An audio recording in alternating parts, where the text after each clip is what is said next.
up, Sam? What you talking about? How you doing, guys? Welcome to simulation 150. We have arrived. I don't know what we've arrived. We've arrived at something. Inspired is in the house. Denise.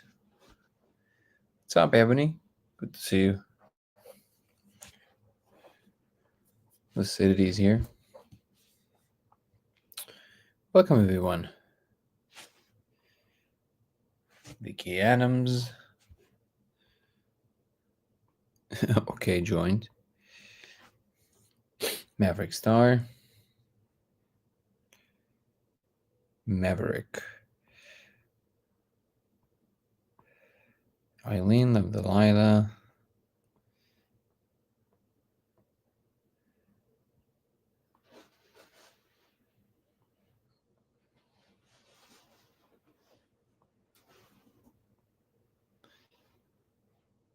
Doing amazing, Lucidity. Thank you for asking. Ellie Shy. What a name.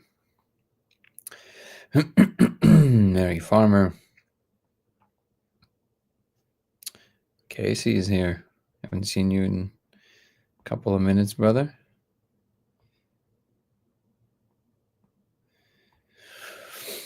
Okay. I think we're slowly getting enough people here in the room. Sam said 8 o'clock in the morning. Is that, where are you, in England? Where would that be? People are saying hi to you, Casey.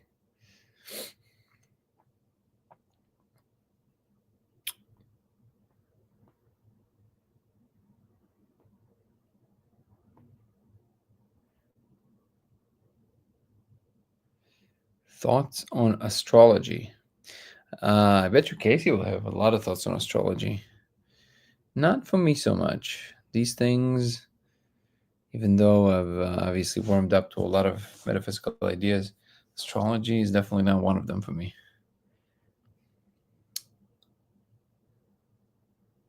Top left USA. Wait, top left. What is that, Washington?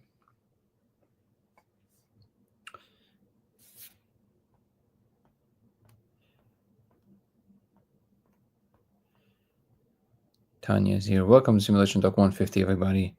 The channel that deals with all things simulation. My name is Danny, and I'm claiming to have found proof that we're living in a simulation. And we're here almost every single day to discuss the experiment that I'm proposing, the implications, as well as science, religion, spirituality, philosophy, God, and as of yesterday, food fetishes. Maybe Eva will join us again today. We'll see.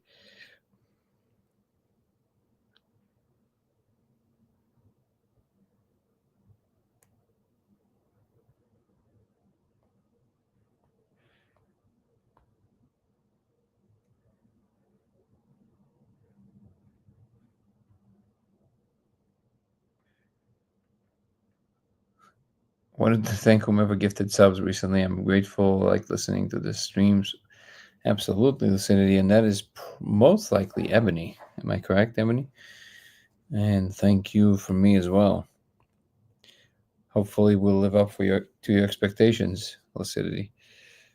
I appreciate all the members on YouTube that have joined, and the people like Ebony and Ben who are gifting memberships here and there, which I'm deeply grateful for because it helps to build a community. I think Ebony told me today we hit 200 members, right? Which is relatively quick. Look at the carrot report. Wait, I had something. And yeah, if you guys feel like giving the live some likes, it definitely helps across platforms, TikTok and YouTube and Twitch and X. Every like counts. How could it be simulation? Makes no sense. Well, Eddie, I mean, it depends on what we mean by the word simulation. But if the word simulation means computationally rendered environment, then At this point, I think the question is, how can it not be? It actually doesn't make any sense for it to not be if we look at the details of how things unfold and what computational environments are their core, which at this point I think it's pretty clear that most likely, even without any of the experiments that I'm proposing, it's pretty easy to see that the world must be computational. Oh, on Discord, okay. Yeah, on YouTube we have some time to go, but on Discord we're now over 200. So you guys, welcome to join the Discord. And I think on YouTube we're now at 100 plus members as well. So yeah, we're slowly growing, but in a steady pace. And a lot of it is thanks to Ebony and Ben and people who are contributing their time and money to actually help build this thing. And again, all I can say is I'm deeply grateful for that, because this will help us to build a community that will be able to do certain things, and that will be putting the right message out there. Casey's coming on. How you doing, brother? I'm doing really good. Sorry to get a hold of you. Ran into a couple issues, but I'm really excited to continue the experiment with the donut magnet. Donut magnet, me too. By the way, yesterday you missed an exquisite episode. We're talking about food fetishes and all kinds of things. It was great. Has a lot to do with this. Cool. All right, I'll mute up and I'll report back in a bit.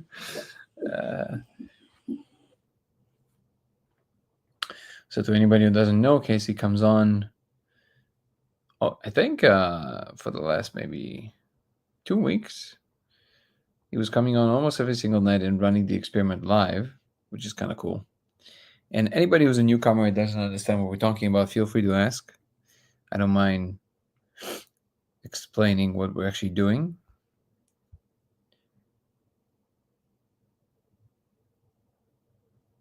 Ebony said it was hilarious and I don't like most comedy. Really? You don't like most comedy? You don't have any favorite comedians? But you did say most. So do you have any comedians you like?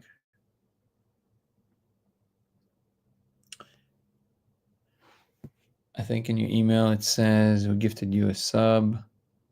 Unless it's set to anonymous. I could be getting mixed up with which. Yeah, I'm pretty sure it would be Ebony because she's been gifting a lot of people. Every day almost every single day she was gifting 5 memberships on YouTube. By the way, if you are on TikTok and you want to check out the YouTube channel, it's Dango Thoughts, DANGO Thoughts. All my longer format videos, like my conversation with Zoltan Bathory, is now on YouTube. So you should definitely go check it out. codeofreality.com. If you want to check out more about the project, codeofreality.com is the address in which we have the protocol, the lasers, and everything else that you need to know about the project. Ben is in the house. Man, I'm excited about our conversation tomorrow. How have you been? How was your weekend?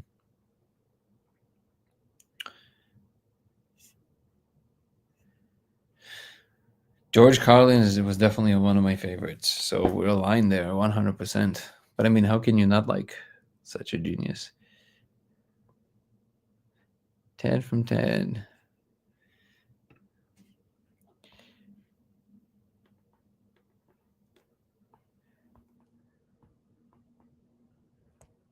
Oh, does it allow me to now respond to people directly?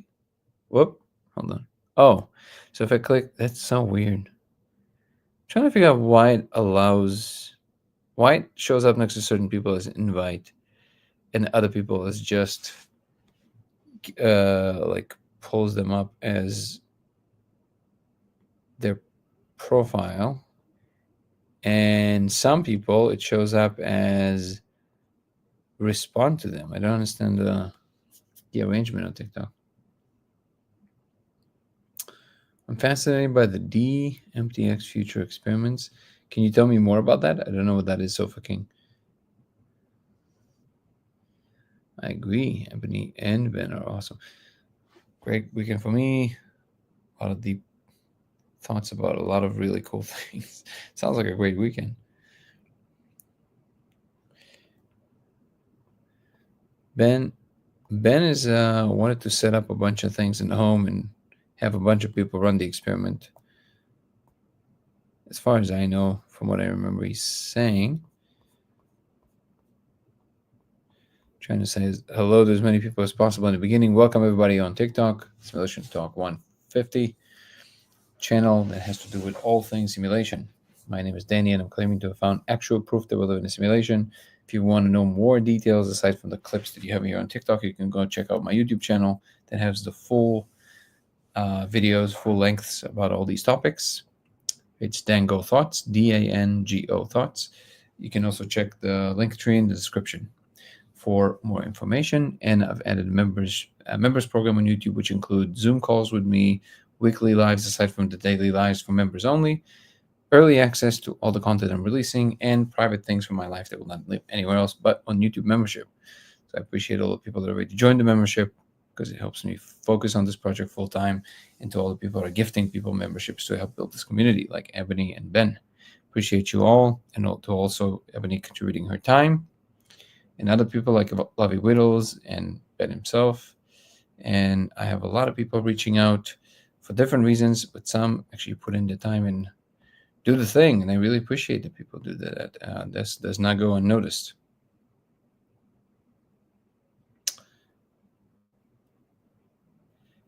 If resonating with someone was a person, you would be that person. Wow. I mean, that's an enormous compliment. I don't know if I deserve it. Why is Angel 100? But I appreciate the kind words. That is a very deep compliment to me. I vote Ebony's the best. I love the positivity in the chat. Need to get a shout out to Ben and Ebony in the movie. I mean, for sure, we're going to have shout outs in the movie for people who are contributing to the project, for sure. Also, to all the newcomers, we are working on a film about the discovery. You can check out the trailer on the YouTube channel on Dango Thoughts. Oh, I do have to re-mention that if you want to check out the stuff about the project, it will be on codeofreality.com. And they will also include an email that you can just email me directly, and I'm answering all my emails eventually. Some people are probably rolling their eyes at me because there are some emails from like a month ago that I haven't answered yet. I have a lot of excuses for that, but the short reason is that I'm simply running out of time in the day to write detailed emails back, and I'm trying to do my best, but it doesn't always work. What's up, Naki? Can we change the matrix, Habibi? Well, Habibi, hopefully. That's what I can say at the moment. Hopefully we can. I think we're changing it all the time, so hopefully we can leave one that we want to live in and our children to live in one.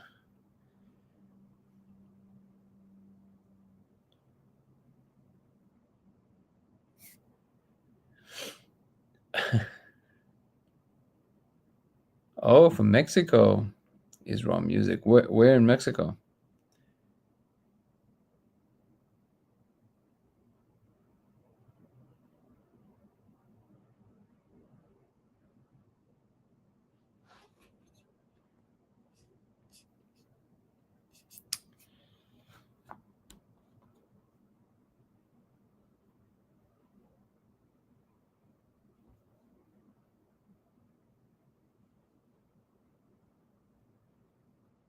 Okay. Again, if you're newcomers and you feel confused or you don't know what we're talking about, feel free to ask. I would gladly explain what we're doing here.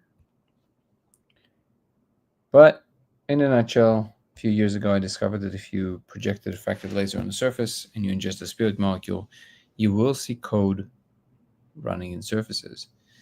I had this plan to do it for a while, and then every time I tried to go about it that way, it would always kind of fall apart because people would ask questions that I would want to answer. But as a whole, I want to start doing topics. So like every day we're going to have a topic we're going to be discussing. And obviously we're going to slide off the topic, and because that's how we go about things. But I do want to focus on particular things. And if people want to vote the day before or the day of, what they feel that can be a good daily topic, if I like the topic, I'll definitely pick that one and we'll go with it. But at least in the beginning, it has to be related to some degree. Life has changed. You have to navigate to keep it the same. I guess you can say that.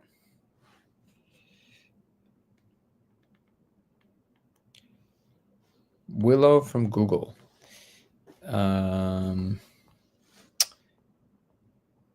So, why is Angel 100 asking my opinion about Willow from Google? I mean, I guess I would ask, from what angle are you asking? Are you asking from the perspective of just like what dangers it holds, or what do I think about it in general? Explaining what it is from my perspective, are you asking? Because there's a lot of memes running around about these things, right? Especially everything has to do with the word quantum. It immediately grabs people's attention in a special way. So it is the first quantum chip, which essentially is the first miniature version of a transistor that can essentially produce qubits versus just bits. And it used to be that you needed a very, very large apparatus to do so. And I think it is still the case that in order to encapsulate the chip into the right environment, you still need that.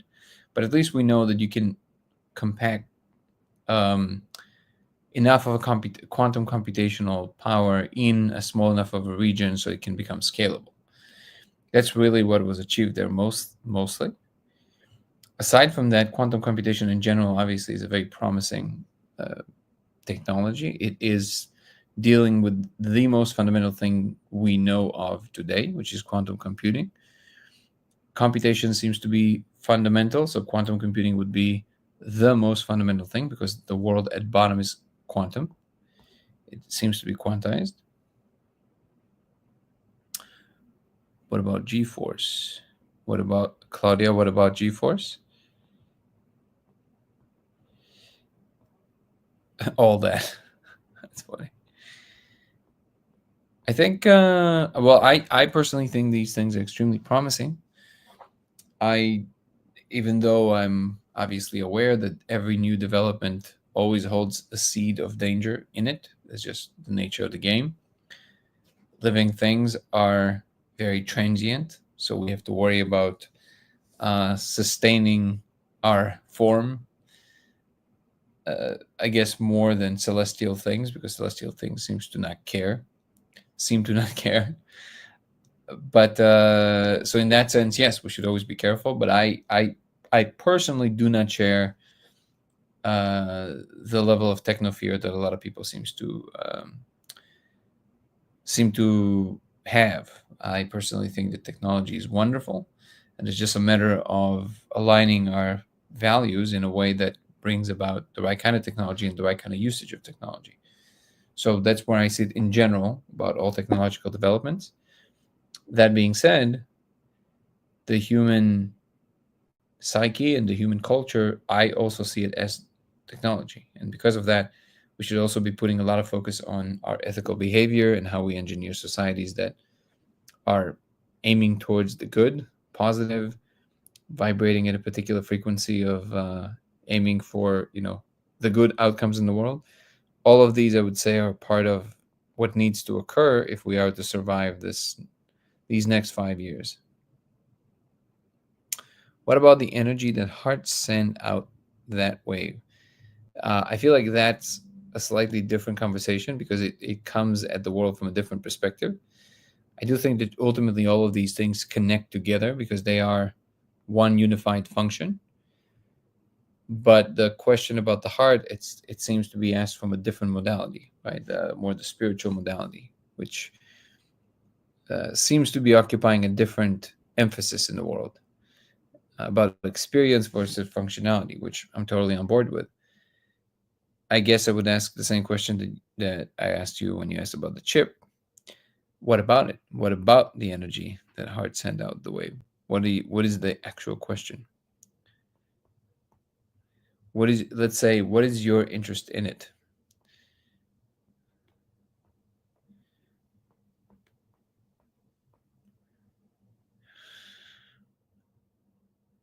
Wise Angel is saying, I think it's imperative that people of your caliber explain these things to the common people.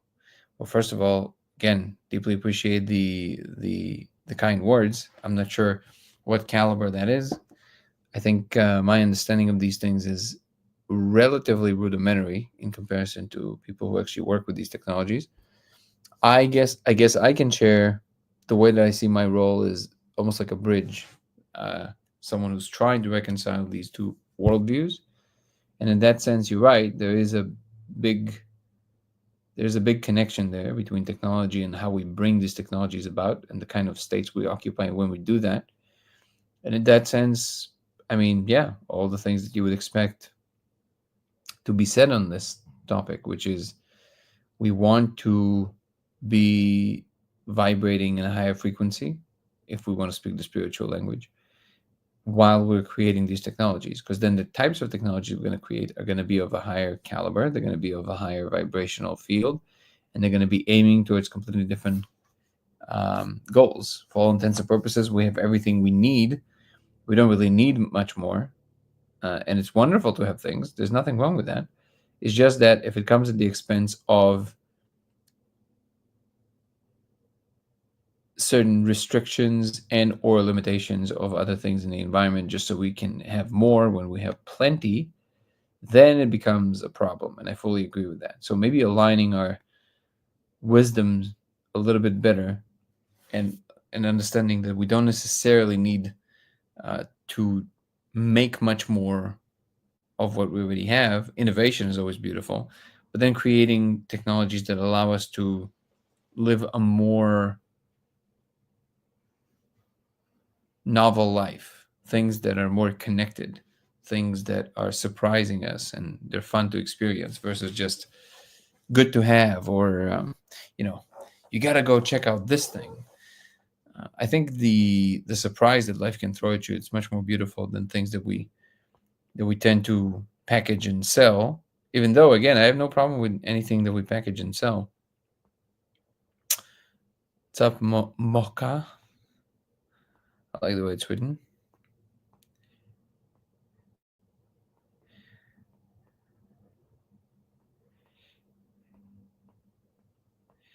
Thank you, Halloween Mike. Appreciate the likes. The function of a bug or sharing space and how it also works with the energy. Oh, a hug. I read a bug. That's funny. The function of a bug versus the function of a hug. Or sharing space and how it also works with the energy. Yeah, I mean, I'm all on board that this needs to take a front seat in terms of priorities. So we have more happy humans that want to be alive, that want to share the world, that want to build a better world. So yeah, all I can say is that I fully agree with that. That is definitely something that I believe needs to be emphasized more. How we do that, I guess, is the big question, right? Do we just keep doing that? Maybe yes. Maybe we just keep doing that on a personal level. Oh, we have so many comments on on YouTube. Woo. Okay, let me see if I can knock some of those out.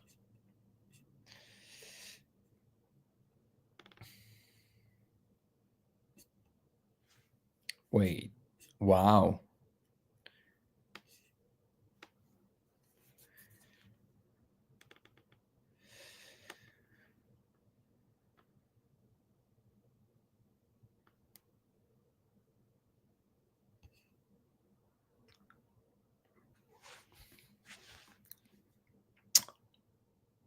Cigar says there's much more to this than just being a simulation or holographic world of sorts. I feel I want to eventually try to do this, but it need a lot of things to fall in place to even have the opportunity. So first of all, thank you for sharing. Second of all, of course, absolutely, of course, it's much more than just what we would call simulation or holographic world. But you got to start somewhere. So you give it a container, and then if you look inside the container, obviously there's a lot more than just what we said about the container. So we're in full agreement there.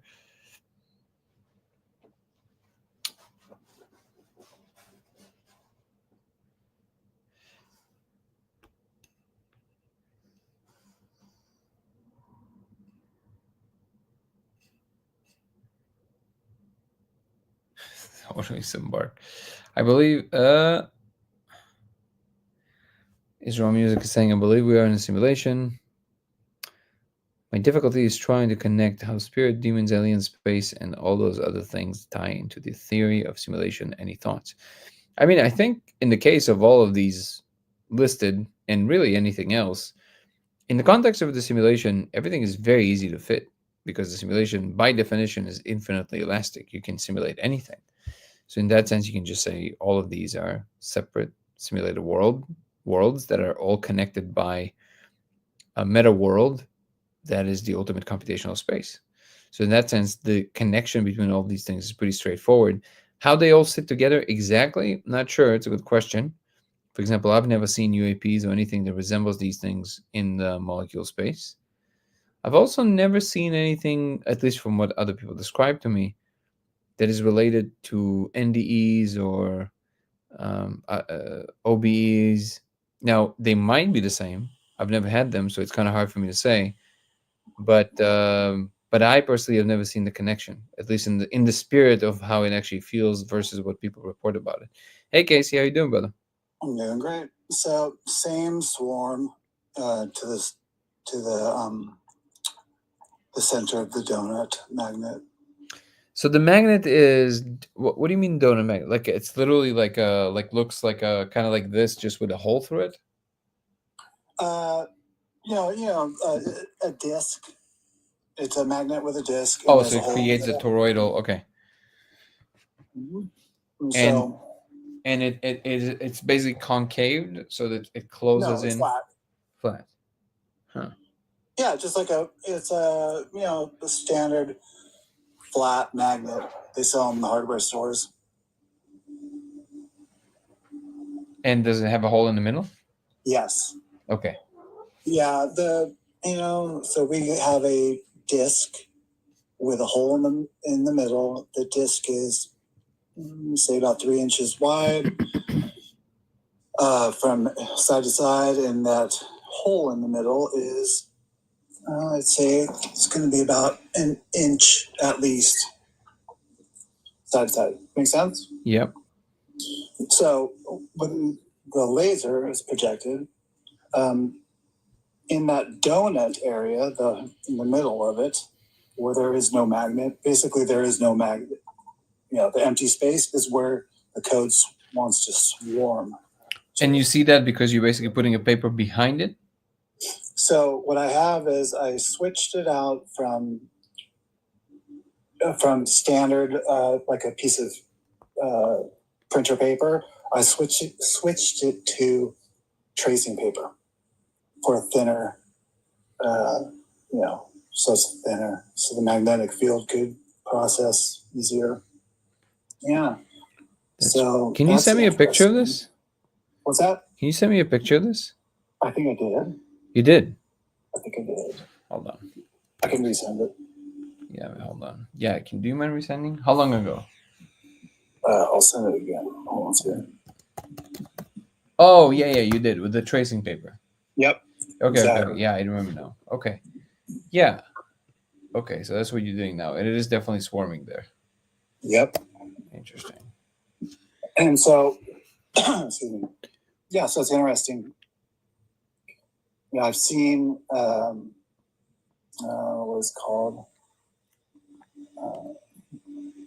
Whatever. I'll have to look it up real quick. But yeah, it's an interesting concept. No, it is. What's that? No, it is very interesting. I can't wait to be able to reproduce this like in an actual experiment. So, let's see. Can I switch subjects real quick? Sure. So to the console. So on my vacation, I went no molecule at all. It started like two of the most profound molecule experiences in my life without full molecule. So what it was I was able to in a meditative state, shut my eyes, allow the visuals to come forward, and And so, just like you normally see, I'd see driving down the road, the familiar town I'm in. Okay, what is interesting?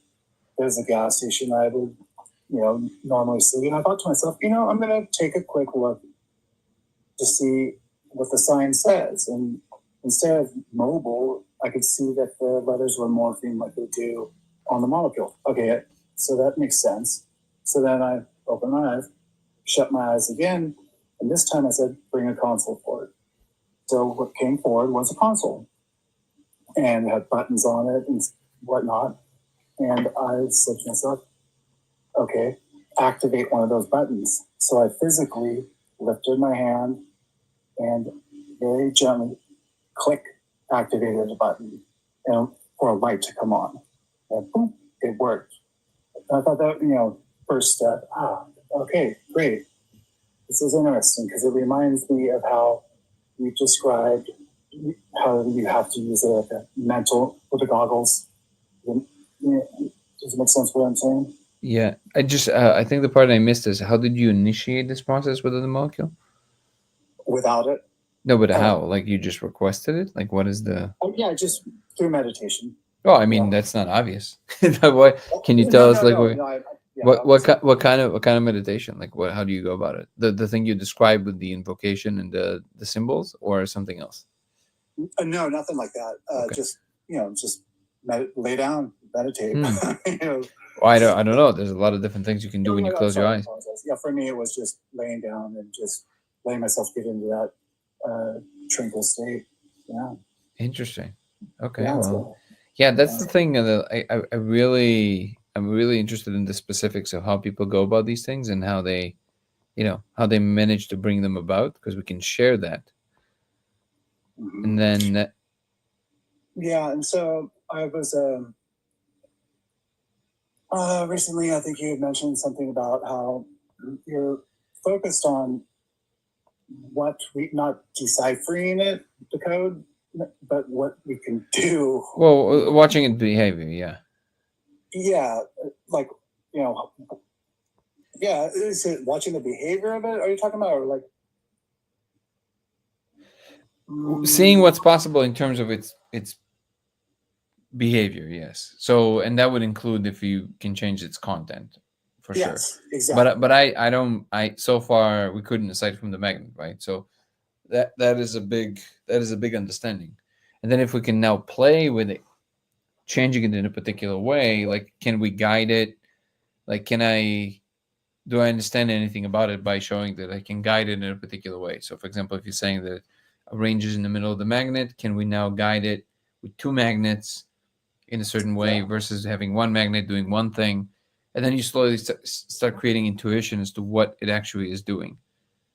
Yeah, so that will be the next experiment, to set it up where I have 2 donuts or something like that, make a tube. I don't know. We'll see.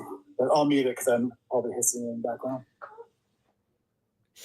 Thank you for that. Also, I see only Zeus from Twitch asking if I need an editor for the podcast and create content for social media. Maybe. I'm an editor, so for the most part, I'm kind of doing these things, but I am running out of time at this point. So if you want to send me either your resume or some examples of your work with your price sheet, yeah, we can talk about it. That'll be lasersimulationx@gmail.com. Or if you see the website appearing on the screen right now, if you go to that website, my email that I just listed is listed on the website. It's lasersimulationx@gmail.com. Just email me with the details and we can talk about it. It's possible. Sharp Accidental is in the house saying, just lay down, close your eyes, and don't move. Oh, I have a crab on my head. That's awesome. Thank you. Thank you, Halloween Mike. Just lay down, close your eyes, and don't move. It's as simple as that. Your body will riot at some point, and what you want to move and itch and heat up, but go beyond that until your mind opens up. So, as a longtime meditator, I can tell you that is not true.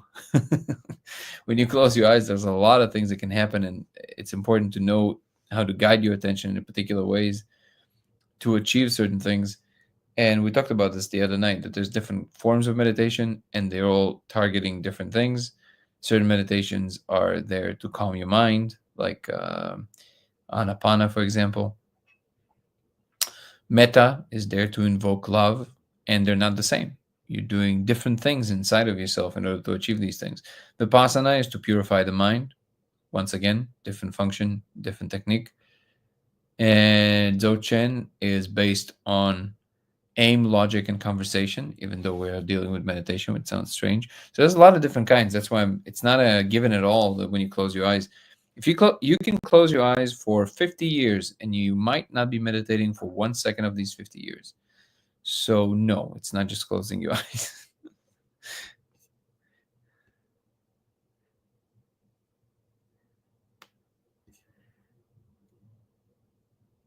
Where can you talk to me? You can email me, like I said, lasersimulationx@gmail.com. You can try on Instagram, but I'm simply rarely checking my Instagram. So it's a way longer shot. I might not see a message for months. Just email me. I will definitely respond, also, especially because I know you will be emailing me. So I'll be looking for your email. You can title it by editor or something like that. Editor from Twitch. There you go. You can just title the email that way and I'll search for that. You can try and send me a message on social, but I will most likely miss it or not see it for months because there's so many of them and I rarely check these. Email is the way to go. Will I come to your town? Where's your town?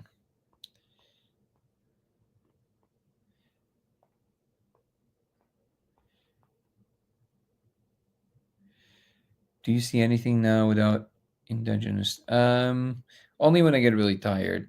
I mean, I see certain things, but not strong enough to say that, like people see auras or things like this. That I can't do.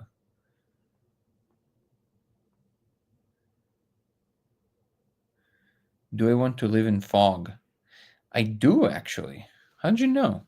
I love fog. It's one of my favorite things. It's very cozy. One of my favorite things is to walk around when there's fogs outside. It's very romantic. That's why I love the Bay Area. There's a lot of fog.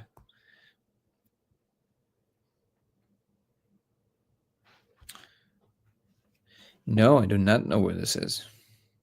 Amazing. Where is that? Where in the world is that?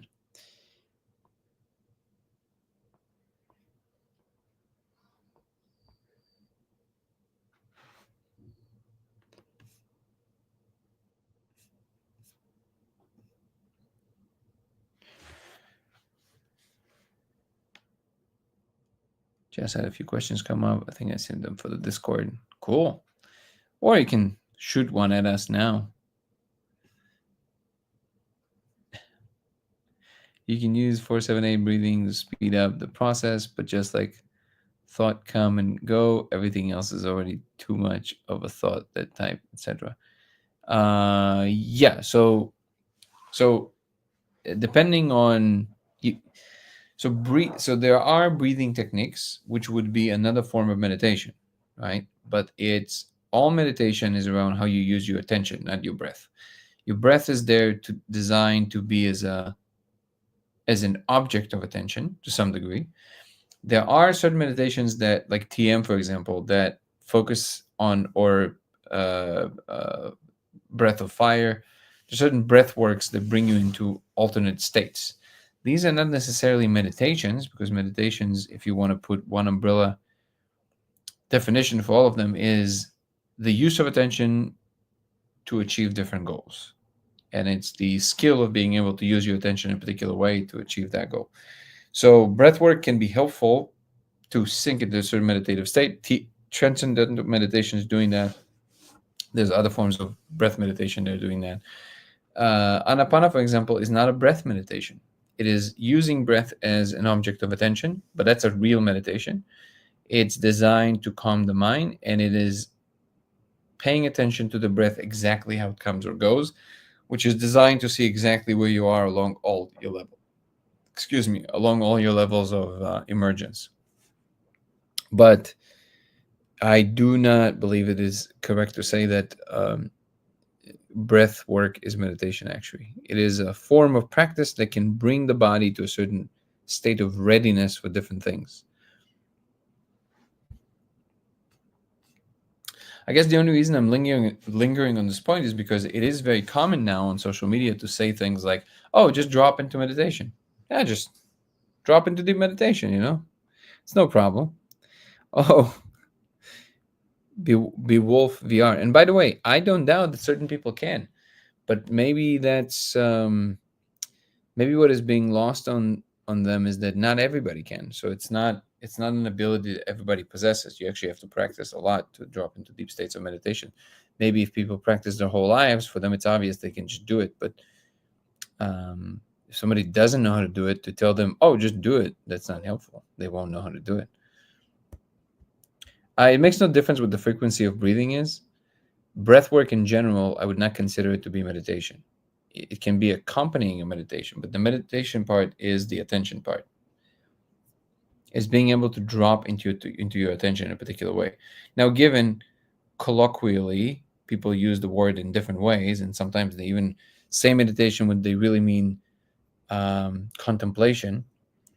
But again, meditation proper is defined, and it well, nobody really sat down and defined it. That's the more difficult part. But I would say that if you're talking about meditation proper, it always involves the usage of attention, internal dial of attention, and what it does, and to what degree you control it, or you are in possession of being it versus being anything else. And even the dropping into just being the silent observer, which is a form of meditation, it is a form of mindfulness, still requires this ability to actually pay attention to the fact that you cannot pay attention. So it's always somehow meta layers of attention interacting with one another. All external factors like breath work and other things can be utilized as tools to help and guide the attention, but they are not the central point of the meditation. And it's true that you can meditate on anything, on any object, on any piece of physical material, or any object of the mind itself. So you can focus on a mantra, you can focus um, on a vision, you can focus on a visual sound. It doesn't matter. As long as there's some representation in reality of it, you can use it to refer to your attention and see how well you're controlling that attention to do certain things. But it will always come back to the attention thing. And I guess it's important to emphasize, because I think a lot of people fall into this delusion that they are meditating when they're not meditating. And sometimes it doesn't matter, but sometimes it matters. Sometimes people waste years doing some nonsense practice that actually doesn't do anything.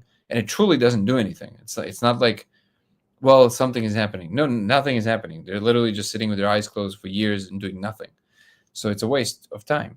And this was actually been established by Richie Davidson, who did the most comprehensive studies on meditation in history.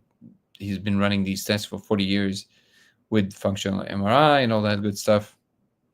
And he actually discovered that some monks that have been it was very embarrassing, actually, that some monks who have been meditating for 40 years, when you actually check their brain states that we know are associated with deep meditative states, they don't know how to get there. They're not good meditators. They've never actually meditated pretty well. So that's why psychedelics, I think, are more democratic, because you do something and something will happen for sure.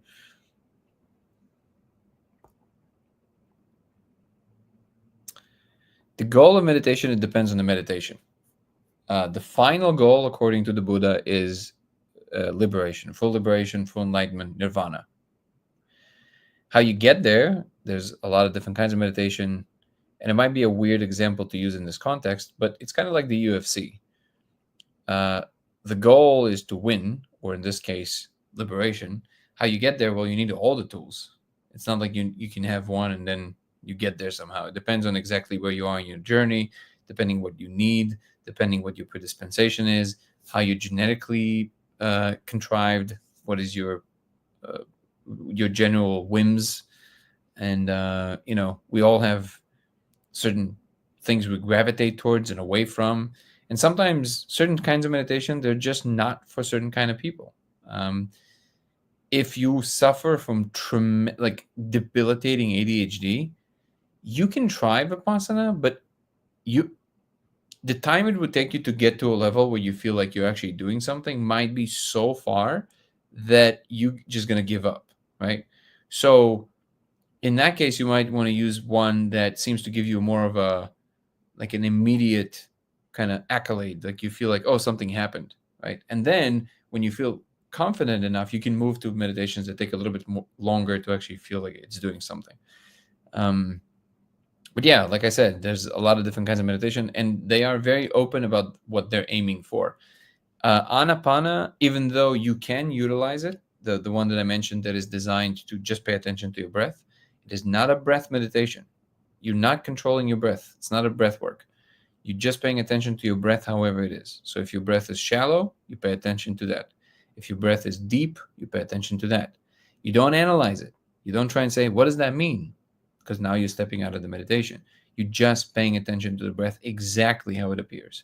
If you're short of, short of breath, you're like, you don't try and relax. You pay attention to the fact that you're now short of. Is it short of breath? Is that how you say it? Anyways, you know what I mean. So, and this meditation is designed to calm your mind down. It's to sharpen the mind. When the mind is sharp, it's calm. Always. That's the nature of the mind. When it becomes sharp, it becomes calm.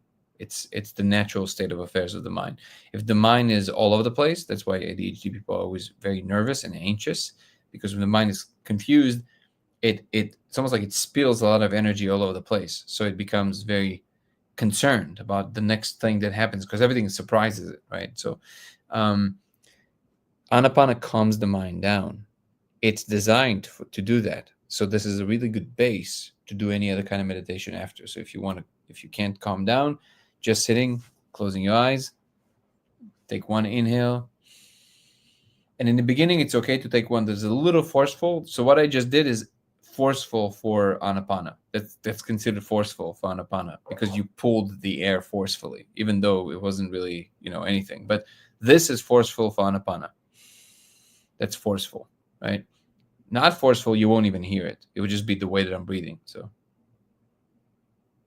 and you would just pay attention to how the air flows in and out of the nose, under the nostrils, the area above the upper lip, and where outside of the nostrils, usually where you focus.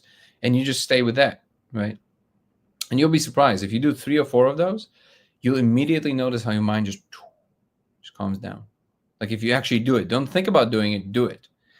And then from there, you can start doing other meditation. You can start Vipassana, you can start Dzogchen, you can do a lot of different things. That's why when you go to a Vipassana retreat, for the first 3 days, from the 10 days, you only do Anapana. You only train Anapana because you sharpen the mind, you calm it down. Then you start doing Vipassana. And this, by the way, applies to all the other kinds of meditations according to what they're trying to achieve. With Anapana in particular, you can actually get to the final goal with Anapana probably. It's just going to take a lot more work. It's almost like you're attacking from all angles at once with Vipassana because you're scanning the entirety of your being versus just paying attention to your breath, which solves more problems all at once, so to speak. But you can do it with just Anapana. Certain meditations, however, like TM, for example, and I'm pretty sure that some TM people would disagree with me on that, but I think overall it's clear that TM is not designed to reach the final goal. Transcendental meditation, even though in the word it says transcendental, it's not designed to get you to the final goal. It's there to also to calm the mind to some degree, but also to create. Well, it has a lot of different facets, but some of it is Kundalini awakening. But this is where it gets a little complicated because all this more magical kind of meditations, the ones that talk about where you can open your third eye, you can then go to certain realms.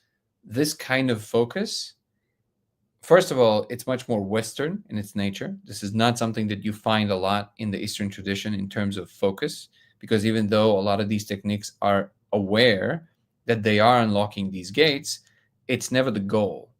So if somebody tells you, if you do this, you can enter new realms, you can open your third eye. If you hear anybody saying this to you, they by definition are aiming away from the final goal, because the final goal is never aiming towards a particular outcome or aiming towards any content based experience, because that is, according to the Buddha, that's attachment, and that is the problem, that's suffering, right?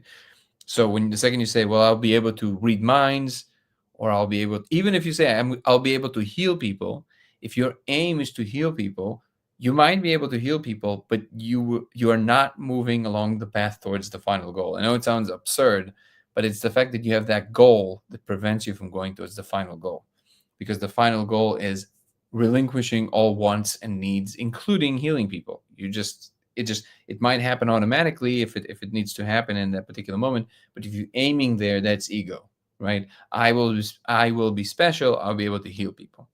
That's ego, right? And there's nothing wrong with ego, it's the thing that keeps you away from the final goal. So all of these things, they become it's a very complicated zoo of all of these different kinds of meditations and where they aim. But ultimately, that's why following what feels right in the moment is the only true way to do it. And that's why, like a broken record, I will always recommend Vipassana, because it's a great base, cost you nothing, and you get to practice both Anapana and Vipassana and Metta at the end, which is kind of nice, because Metta is designed to invoke the feeling of love, uh, almost like if you would do MMD, what I'm talking about. I can't name it because of TikTok, but the love substance. So if you go on a high level with Metta, you can actually feel these feelings very deeply without any substances. It's kind of amazing. You invoke love, and you start emanating love towards the world. Basically, that's what you do. You just emanate Metta. So you get to do all three, and you get to experience how you actually combine each one with the other one, and how these things work together. But I always recommend just start with something simple, which is Anapana is amazing. If you just Google or YouTube Anapana, I'm sure there's a lot of great teachers. But you'll be amazed how fast it works. You just close your eyes and just pay attention to what the air is doing when it's coming in and out of your nostrils. And one of the first things you notice is how difficult it is to focus on even two of those in a row.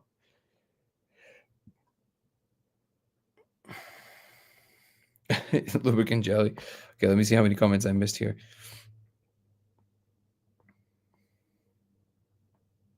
Final goal is actually not to become one.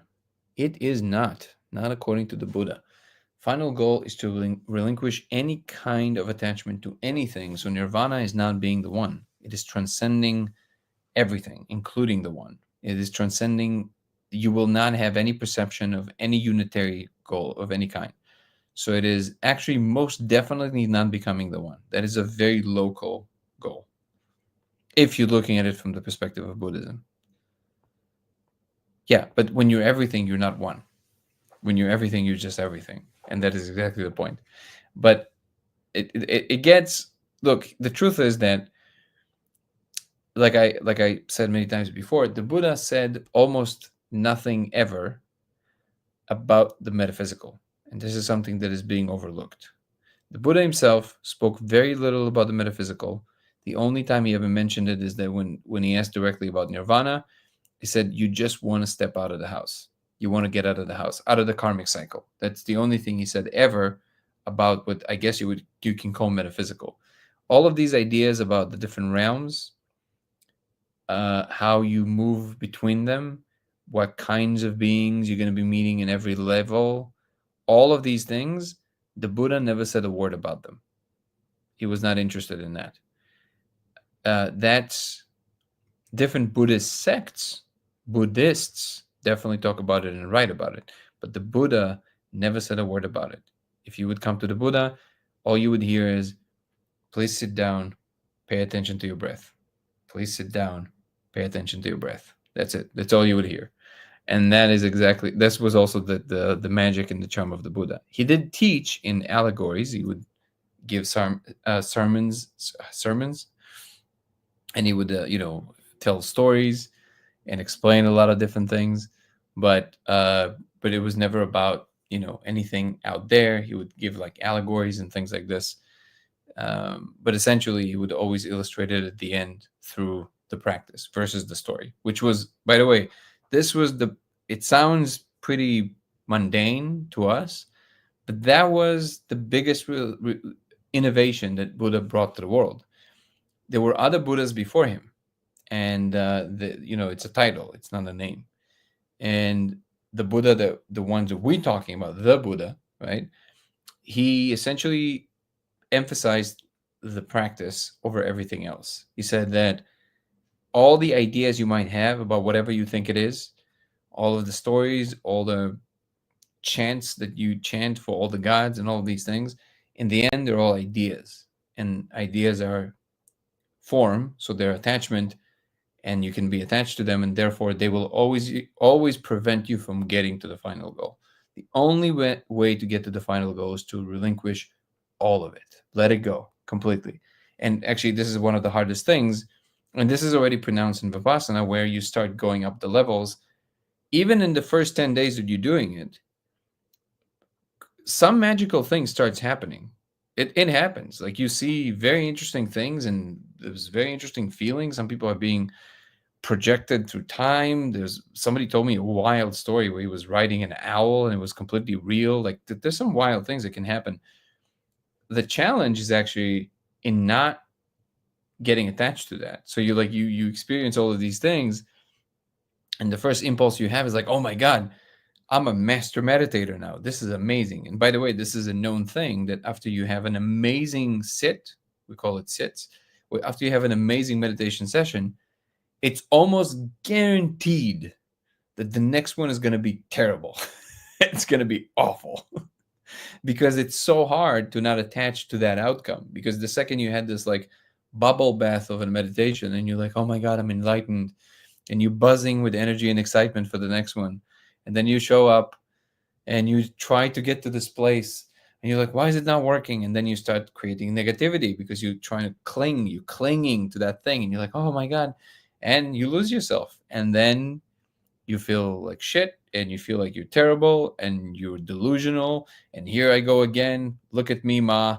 I thought I am all that, and I'm not all that. Of course, I'm the same piece of shit I thought I was. And here we go back into the dukkha, back into the infinite spinning wheel of confusion. And that is exactly the problem. So the challenge is when you have these super interesting experiences, which is applied across the board, by the way. So no matter how far up the levels you go, it's not like when you reach, according to the Buddha, it's not like when you reach the final, kind of some kind of a highest realm where there's like a lot of gods and beautiful things, and people just offering you, gifts, and everything is coated in gold, and whatever your version of heaven is. Even when you reach there, it's not like you go, okay, you arrived. Okay, now you can enjoy. Okay, now that you proved it, that you can just ignore everything, and you could go up the levels, and every single new beautiful experience you've had, you went, thank you, and then you just moved on like a good enlightened person, and you literally said thank you, and you enjoyed it, and then you moved on like a really good enlightened person. It's not like you get to a place where finally somebody's waiting for you with roses and goes, you've arrived. Okay, now that we can trust you, now you can enjoy all of this. Now, come on, now you can get back into enjoying content. No. Even then, like, you have to still keep saying thank you and just moving on. Thank you and moving on. That is why achieving enlightenment is so difficult, because it is literally letting go of everything. Your attachment to the things you love the most, the things you love that you consider to be wholesome and good, your family, your loved ones, the foods you love, the pleasures of, the pleasures of flesh are kind of like obvious why we should let go of them, right? According to the Buddhist perspective. But even the things that we think are beautiful, like the impulse to help other people, all the things that we think are just noble things, even that you have to let go of. And ultimately, what you're trying to let go of is your attachment to form in general. So according to the belief, before you reincarnate, your attachments, they're like fuel. They're like little, I guess you can think of them like little trampolines with like little springs. And every moment of attachment is like a little spring with energy in it. So then all your attachments, they are the fuel that propels you from one moment of time to the next, where you attach to form. And then eventually, and your psychology is attached to different things in psychology and so on and so forth. So before you reincarnate, according to the belief, all these little springs that you still attached to reality through, they will propel you to the next life. So, and the kinds of springs, like, if you had a lot of negative emotion throughout your life, then these springs are of the negative kind. So they will propel you towards a more negative space. So that's karma. You will be reincarnated into more negative space. It's not like anybody's sitting with a chart. It's just that that's the state of affairs. That's the truth about reality, that if you're emanating a lot of these things that are very heavy and dense throughout your life, that's the thing you're going to be gravitating towards. So even if you don't realize it because you are in this physical body, your spirit body or light body, whatever you want to call it, is constantly moving in relationship to the kinds of emotions and actions you tend to perform. And then when you relinquish this body, that light body or whatever you want to call it will find itself in this other location in that hyperspace, and then a new body will reform, but now in this other place, which if you were very negative, it's a much more negative place, and vice versa. So but here's the kicker. According to the Buddha, both of them are the same. Makes no difference. Neti neti, which means that in order to really get out of the situation, you have to, when you get to you have to remove all the springs. No more springs. So by the time you get to the reincarnation moment, there's no more fuel to propel you to the next life. And if there's not enough fuel, that's it. You float free from karma. That's it. You're out. That's nirvana. You're outside of the house. There's no more reincarnation. You're done with reincarnation. But there is no more you. And there was never you. So this is why it's kind of like the ultimate mindfuck, right? So all that is left at the end, as I always quote Alan Watts, because I think it's a beautiful quote. So when you achieve Satori, all that is left is to have a good laugh, because you understand that there's really nothing to do. It's just all unfolding, and eventually you will reach the final goal. But how quickly you're going to get there really depends on how quickly you're willing to relinquish all of it. So what meditation is better? It really depends on a lot of different factors according to where you are in your journey. But what I do know for sure, that even though technically you should be able to drop everything and just become enlightened right now, it is true that according to the teaching, that is possible. Most people can't just close their eyes and go into deep meditation, or they don't understand what the word meditation means. That I know for sure.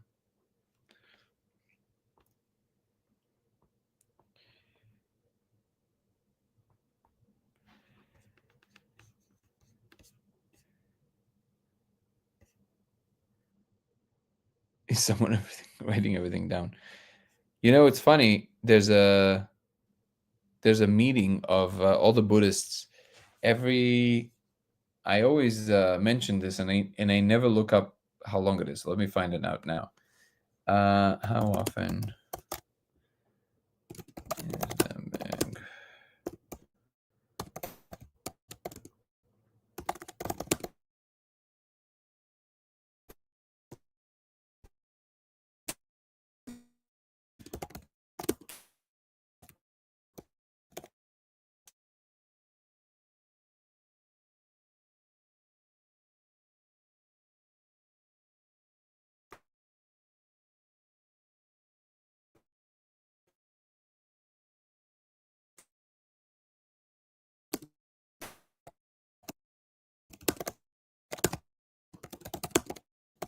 Oh, I think this will require ChatGPT. Hold on.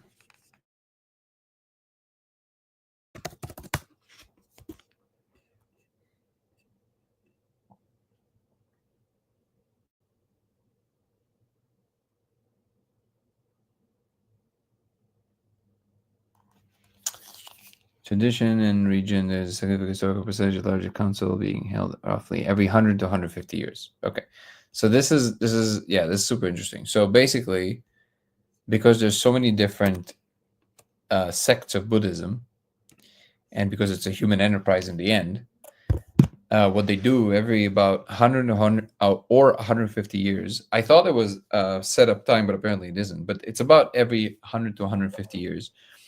And this is real. This is not some kind of a movie. This is actually happening, which is really cool. They all meet together in for how long is the meeting? Usually it's a few years, I think, right? How long does each one of these meetings last? It's good to refresh. Significantly dependent on purpose, scope and number. First council, 5th century, shortly after Buddha's death, is said to have lasted about 7 months. 500 monks gathered to recite and memorize the. I'll hold on. I'll recapitulate the whole thing. Few months. Okay, so usually it's a few months. Okay, so not a few years, but a few months. Maybe there was one that I heard of that was like a couple of years, but basically they meet up for a few months together, and then they all meditate. All the different sects of Buddhism, from Zen to all the other kinds, and they all meditate together, and then their elders or their the leaders, they all sit down and write. They write all their belief systems from their perspective, and then they all compare, and then they all decide which ones of all of their beliefs, which obviously because they're human, there's a lot of fluff that is being added all the time, and a lot is they understand that. So they decide together which ones of their all of their beliefs kind of aligns, and then they keep that in the central canon. So there's a central canon of Buddhism, even though there's a lot of different kinds of beliefs of Buddhisms. So then they kind of keep the tradition alive in that way, and kind of streamlined, where there's like central canon and then there's all the different kinds of beliefs. And as far as I know, the thing about the final goal and stepping out of the house and the non-attachment and all of that stuff, I believe that is part of the central canon. So that is something that is like officially, like official statement with a stamp by the Buddha. That is the only way out. There are no other ways out. And any other game that you're playing that has to do with content, you might have fun for a while, but you're still in the karmic cycle, and you will always stay in one. It's a binary. You're either in or you're out. There's no in between. And that's interesting because in the context of everything that we're doing now, and what people are experiencing is the awakening, it's quite easy to see that it's part of that kind of like Western confusion about what the thing should be. Now, is it possible that also the Buddha maybe was wrong, and maybe we can understand things that the Buddha couldn't understand? I'm totally open to it. But if anybody's speaking from the perspective of kind of like the more Eastern vibe, and they want to be taken seriously, well, they have to adopt the canon. And the canon says you shouldn't be interested in healing people. You shouldn't be interested in your third eye. You shouldn't be interested in bodies of light. You shouldn't be interested in all of this extra content and beings and all of that stuff, because you're playing the game of content. But if you're playing a different game, that's fine. I always say just be coherent. Just stay loyal to what you think you believe.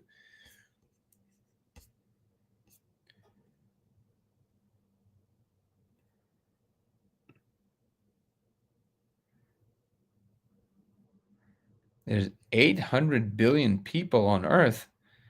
That is a lot of billions, man. You mean 8 billion people? There's about 9 at this point, I think. But yeah, 9 billion people. 800 billion people. I mean, that, dude, I can't even imagine. Over half believe high power effect. Yeah, they do. How does meditation affect the symbol clarity? I don't know. I think the same way it would affect any clarity. It's just the ability to focus on something and just stay with it.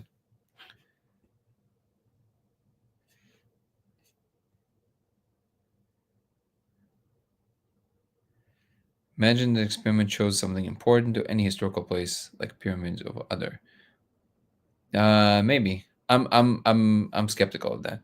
I don't think the code will change because of where you are. It doesn't seem to do that. I think it will only change according to what you do physically around it.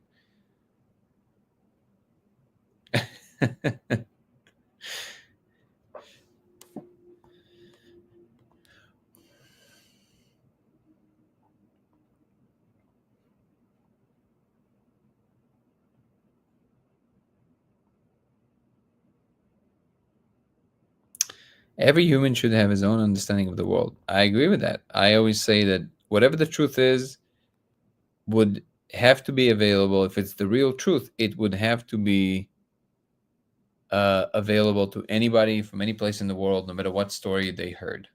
It should not be based on the story, but on your existence in this world, which is, again, why meditation is a powerful tool, because it's based on, even though there are a lot of things that are being said in the literature about it, the actual central uh, thing is the practice, not the belief system. It's not about the what you say about it, it's how you practice. It's the state that you bring to it, out of which certain teachings arise. But these teachings are completely secondary. They always take the back seat. There's nothing sacred aside from the practice in Buddhism. Nothing. And that is the central line, which is that, and it's also the difference between all the Western traditions and the Eastern traditions. Eastern traditions, they're very scientific because they're based on you should try and see. If it doesn't work for you, there's no amount of words that anybody can tell you that will bring you there. You have to practice, you have to try.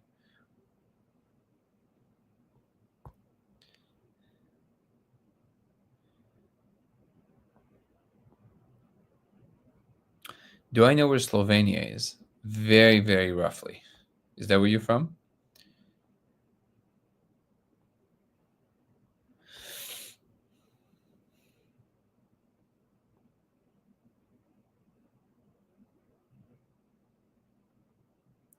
Hypernova is asking, what is this meeting called? This is Simulation Talk. And usually we're talking about the simulation, but I guess in the context of that, we're talking about meditation today. When that moment in the day came, I thought back to an earlier part of the day when I imagined that. Oh, just like we said, like Nico said. Also, Nico, how you doing, man? I forgot to say hello to you. 100 years meeting. Yep.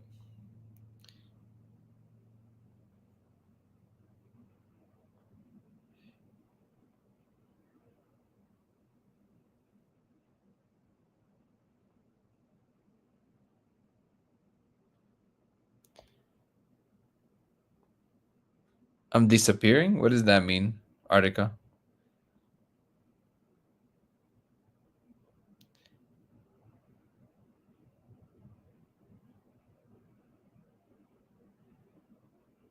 So Jess is asking, isn't wanting to reach nirvana desire?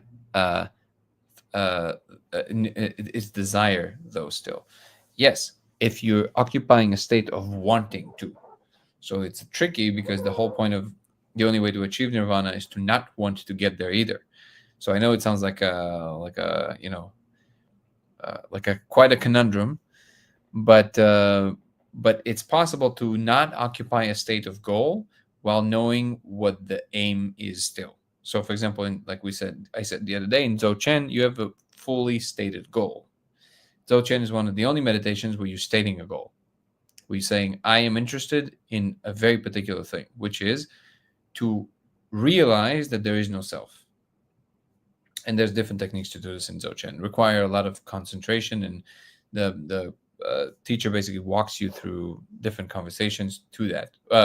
You're not talking, only the master talks. So, but that is merely one more tool along the ride. So when you learn to have that experience often enough through aiming towards seeing it, then you can utilize the ability to notice that there is no self, but to truly experience it, not just to say it with words and then understand the logical implications of it, but truly have the experience of no self, which you have, if you ever have, I highly recommend. It's a very interesting state. And basically, there's just the world. There's no more you whatsoever. And there's nothing profound about it. There's nothing, there's no angels singing or anything like this. It's just a very matter of fact state. You see that that is the true nature of the world. And it's a very, it's just the most serenity you can possibly imagine, because everything is exactly where it needs to be. So after you know how to do that reliably and not haphazardly, because we all have this state sometimes haphazardly, right? But then if you can have this reliably, the fact that you know how to do that now can be utilized to reach the final goal, because now you can first occupy the state of no self and then just sit until all the tiniest wiggles of the things that are still trying to tether you to the physical realm will slowly, fully be relinquished because you just fully let go of them. And so, even though you logically, in some states, know, the mind knows that there's this thing called the final goal, it is not the final goal. That's the idea of the final goal. To actually reach the final goal, you have to take the steps towards the final goal versus just having the map that tells you that there's a final goal. There's two different things between the map and the territory. In order to walk on the territory, you have to forget that the map exists. And when you already know how to walk the territory, you just allow, and it just happens basically. When the Buddha reached enlightenment under the tree, according to the story, he sat down. Actually, I think around the same age when Jesus was, at his when it was most active, when he was the Jesus. I think it was 33, right? Which is interesting. But basically, he decided he was meditating at that point his whole life, and then he decided to sit under the same tree that under which he was born, and under which he was teaching, and under which he was meditating every single day. And he decided that he's going to sit what's called adetan, which is strong determination. So in adetan, you sit without moving at all. So the practice is you truly sit without moving a muscle for an hour at all, even when you feel like it. So now it's not prison. You can if you really have to, but you have to try your best to not move anything. So that's strong determination, right? And he decided that he will do strong determination until he reaches nirvana. He decided. So, did he put a goal? He put a commitment because he knew what the map said. He put a commitment that from that point on, he will no longer move until full enlightenment was achieved. So, and by the way, because he hasn't achieved it yet, it was just a hearsay. So there was some trust in the map that was involved, but I would claim that is not the same as wanting to get there, because the wanting looks like something inside of you. It's a signature. When you want something, there's a vector. There's like, oh, I want to get there. There's a feeling. There's a chemical reaction. There's something that is happening in a particular way that we call wanting. But you can relinquish that state if you know and you practice enough to be completely neutral. So when you're in that state, even though some parts of you in the mind know that certain outcomes are possible, the inner aim towards it does not have to be present. And that is why you can both know about your goal and yet achieve it and yet reach it without ever aiming there. If you know that the goal requires certain states and nothing else. If the goal would require physical steps, then yeah, you would have to get up and walk there. But if you know that this particular goal requires nothing else but full relinquishing of everything, then that's the thing you focus on. So once again, attention is the key. Being able to control your attention to such a degree that you don't allow it to escape into any place, because you becoming the all basically, but you transcending the all because you have no interest in any of the parts of the whole at all, like at all. And that is something that I think for most of us in the Western mind is it's impossible to even compute. It takes quite a bit of practice to even get to basic levels of this ability, but I promise you there's a real ability there, and there's real benefits there. Even along the way, you don't have to get to the final goal to get all the benefits. You get tremendous benefits just by walking the path. And sometimes the path takes multiple lifetimes, and this is something that the Buddha is also, I think, was clear about. But in any case, that's the reason why you can know about the goal and yet not walk towards it and yet still achieve it, because you just know what the state that is required. But that's a great question.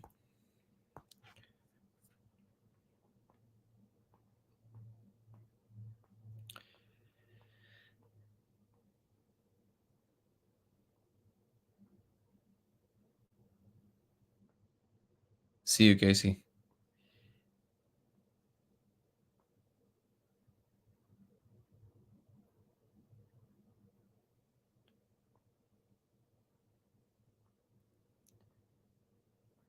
Привет, brother.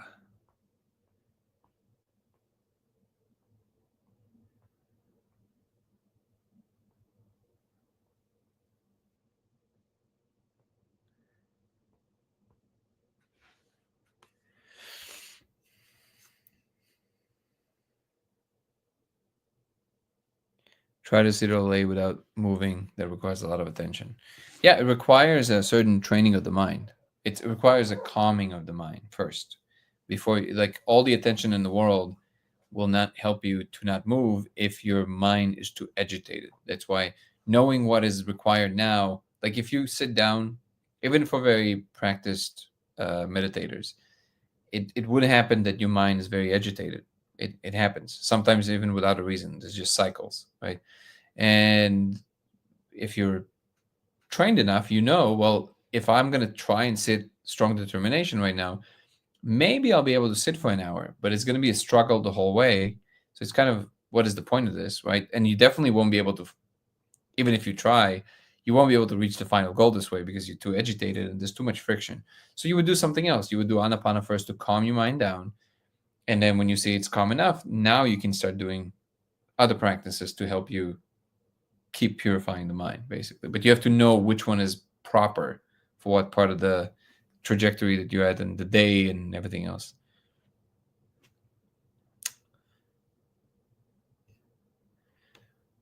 Top the Blue Lobster. Has anyone found an object the code isn't on? So far, no. Actually, Zoltan told me that he didn't see the code on himself, but I think he's just not looking properly. I don't think that's true.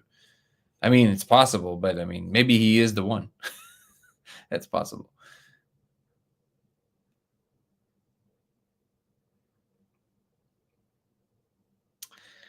Okay, I think I'm actually having a really good time today, guys. I appreciate you.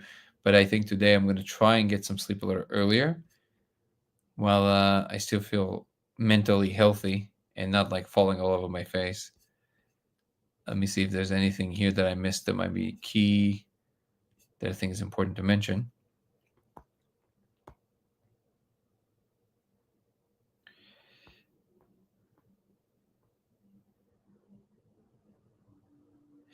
Can you meditate when you sleep? That's a good question. There is a claim that people who reach a certain level of meditative states, they no longer need to sleep. I don't know if it's true. However, I do have a friend. Her name is Noman Jin. She is been meditating since she was a little kid. She's this Mongolian singer. She was this child star, and she also happened to be like born into a family of meditators, and she was meditating since she was a little girl. And when she was visiting from Mongolia, we're good friends. She would stay at my place sometimes. She would literally sit in the middle of the night, not sleeping, but sitting at the wall and just would meditate like the whole night. She would just sit, close her eyes, and just sit there. And she did this every day for like a week, and she wasn't tired. So maybe it is possible. So the whole point of sleep is that you kind of you relinquish you stop the stream of thoughts that is incessant, that is exhausting, right? So if you can do that without the sleep part, maybe you don't need sleep as much. I don't know if it's true across years. I think the human body still needs sleep, but that's the claim that some monks don't sleep. They don't need to sleep. But one of the interesting practices that they give you in, at least in Vipassana, is that it is very common that people sometimes having a hard time to sleep because your mind is doing all kinds of things. It's like trying to do new things, and you have wild dreams because your mind is like, what is going on? There's no input. There's no like, so your mind is like looking for all kinds of things to do. So that is interesting all by itself, to be honest. But because of that, they tell you if you're having a hard time sleeping, just do your best. You don't have to meditate, but pay attention to everything that is happening. Like pay attention to how you struggling to fall asleep. Pay attention to what your mind is trying to do. Pay attention to your body and its position and how you toss and turn. And then if you manage to do that, it's actually surprising because you're not as tired the next day as you would expect to be if you would have a hard time sleeping. So even if you get like 2 hours of sleep, 3 hours of sleep, if that happens to you, if you manage to just pay attention to all the other parts without struggling or fighting it, you will definitely be less tired, which is interesting. But I don't think you can meditate when you sleep. Yeah, no, she was definitely doing it for days, and she was totally fine, fresh as a pickle. So I can say for sure she did this.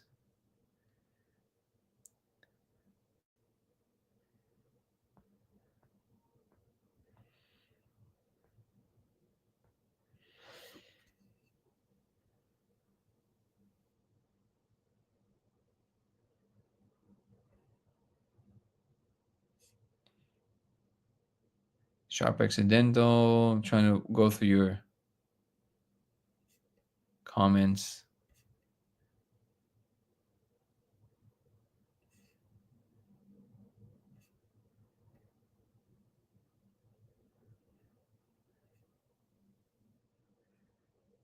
Thank you, Ebony. Appreciate you. Yeah, this is a good subject. I like this subject. It makes me a little jealous of all the people that only do meditation content. Because whenever you talk about meditation, it makes you feel really, really fuzzy inside. Must be a very, very pleasant job.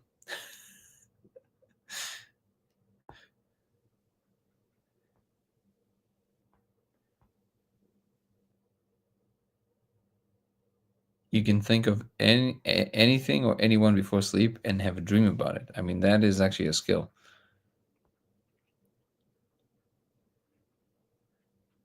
Yeah, you can look her up. It's Nominjin, Nominjin, I think. There's only one Nominjin, apparently. Thank you, Cami Belle.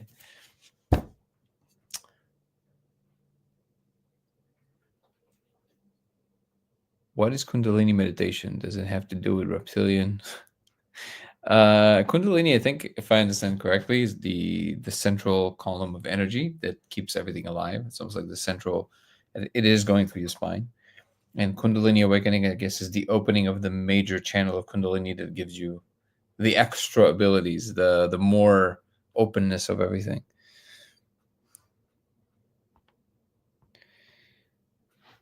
So is it related to reptilians? Only in the same way it's related to you. Mothman.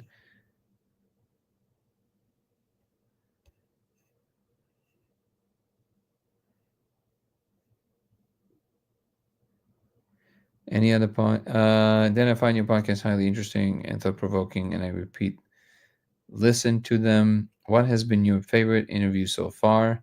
Has any other pods contacted you after the Danny Jones pod? So the Danny Jones podcast was definitely one of my favorites, not because it was the biggest, but also because the conversation flowed really well. It felt really good. There was a really good chemistry there. I really enjoyed my conversation with Charles Eisenstein. Charles does most of the talking. My mic was not working that day, so my audio is not the best. You can hear me, but it's not the best. But Charles is doing most of the talking, so it's fine.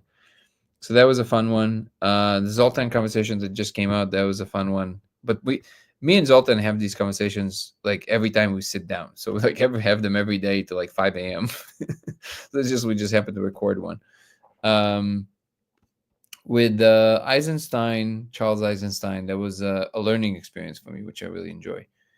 That was one of my favorites. Again, Miki Stefanov is a really good conversation. He's a very interesting guy to listen to. I recommend you guys look him up if you want. He's a great spiritual teacher. That's also in one of my conversations. Is Miki Stefanov, MIKISTEFANOV.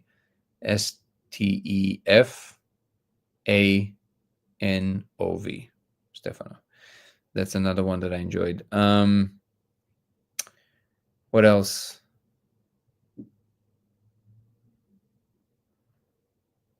Yeah, I mean, I've had quite a few that I really enjoyed. I'm having a hard time remembering all of them at this point. Even though there's not that many, honestly, there's only 50 episodes of my. I've recorded quite a few more. I might be putting some of them out soon. Actually, funny enough, I recorded one with my mom like 2 years ago, and because my channel was just very small, I didn't think it has any like why like who cares, right? I had like 300 people who followed me. But now the channel gets a little bigger. Maybe at some point I'll release that episode. My beard was crazy and out of control. It's hilarious. But yeah, I might release it. That was a fun conversation. There's some things I learned about my past that I didn't even know. So that was interesting.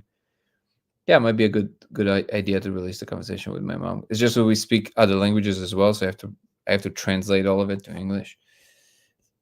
Um. Well, why isn't that?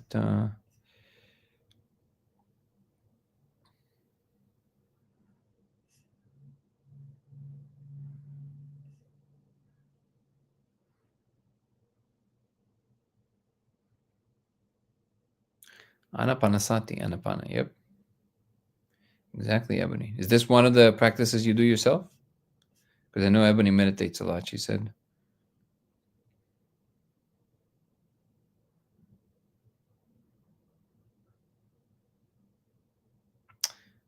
Ebony is wondering if fasting might help with the nausea from the molecule, or is it going to make it worse? I don't know. Something tells me it might make it worse. I think it really depends on the specifics of why the nausea happens. I think that's the because sometimes the molecules just want you to purge. Same way with Aya, right?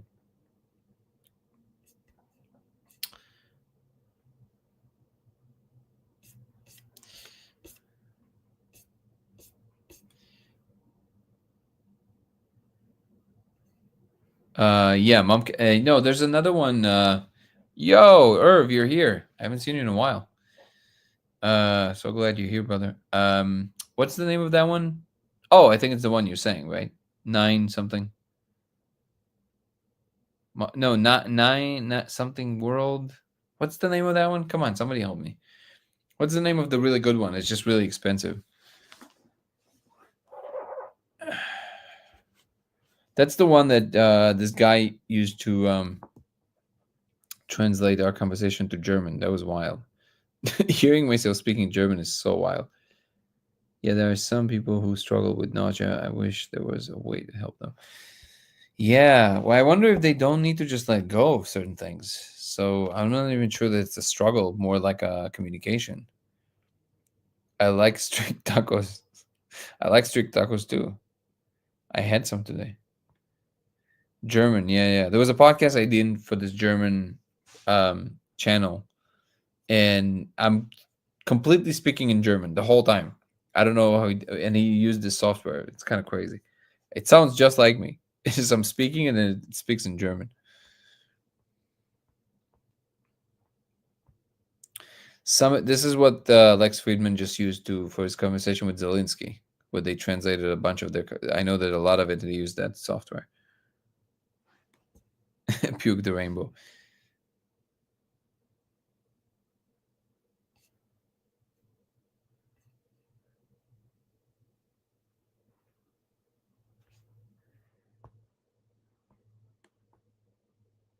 The name of the software that does the translating. Here, I'll hold on.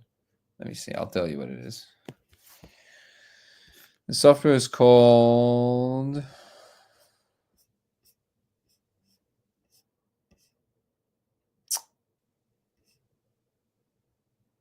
Oh, 11 Labs. 11 Labs. You know what I'm talking about? That's the name of the software.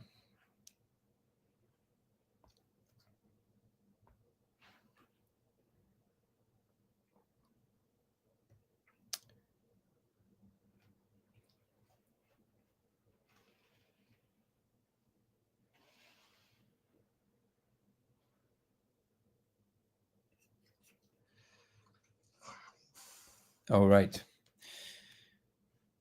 All right, guys. I think I'm going to call it a day for today.